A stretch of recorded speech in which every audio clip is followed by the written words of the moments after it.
That when I was thinking about the wrongs that people had done to me all the time, I began to feel a lot worse. I began to feel discontent.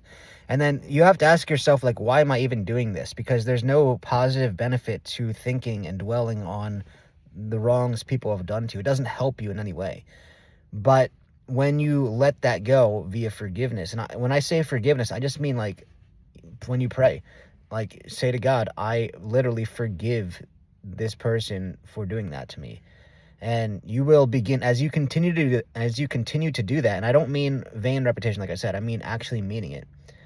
That will help you be more positive. And I think that's really important, because I just feel like in today's society, people really feel righteous for holding on to grudges. You know what I mean? Like, people will say, "Oh, you can't forgive that. You have to get angry and indignant over the fact that someone wronged you. Like, you have to be angry at that. That's righteous, you know." And I don't think that's what Jesus calls us to do. Like, I realize there's a place for being like righteously indignant, and that's a whole different discussion. Uh, but it's a lot easier to get angry at something that someone did to you than it is to get angry for a righteous reason. You know what I mean? Like, Jesus was angry and grieved at the Pharisees because they were hardened in heart. You know, that's actually a valid reason to be sorrowful and frustrated. But he didn't let that lead him to sin. But too often in our society, we let people lead us to sin because we get angry and upset that, oh, there's not enough ketchup on my burger that I bought at Burger King or something like that. And so you get worked up about that, and it leads to problems or an argument or worse. And it's just like, why am I even getting angry in the first place? The Christian life is supposed to be about righteousness, peace, and joy in the Holy Spirit. And so I just think that's really important. I think the important thing is to forgive. Because when you forgive, you are letting go, and it literally has positive emotional and relational benefits to your life. Like, you let go of the nasty feelings, and it's not immediate. It takes time. It's a process.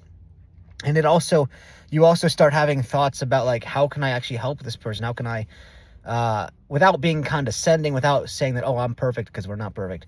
Like, how can I genuinely help someone else who might have a bad attitude? And even if they don't appreciate it, like, you still want to be beneficial to other people, because that's what Jesus wants us to do. That's what God does to us, because we're often not thankful.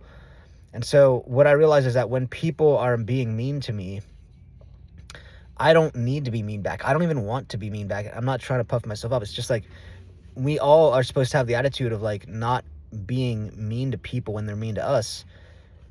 And there is, of course, like, there's a time when you're supposed to remain silent. Like, if it's like an online interaction, someone's trying to rile you up and they'll use anything that you say against you, maybe it's time not to continue the conversation or whatever. Still be nice about it, but, like, I think there are times when you can bless people like Jesus says. You can say, God bless you, I'm praying for you. And even if they will be nasty or have a mean attitude, Jesus says to bless those who curse us.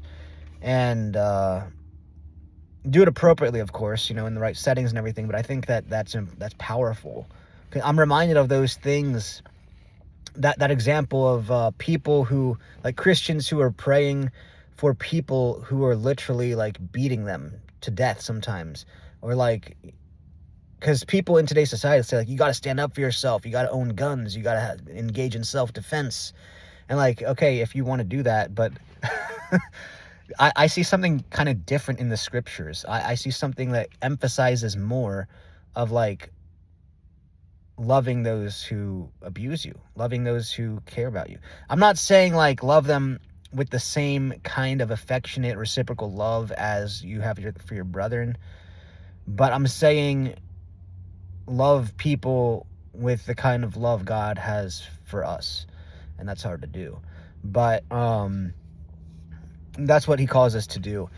So, yeah, those are just some of my thoughts, and have a blessed day.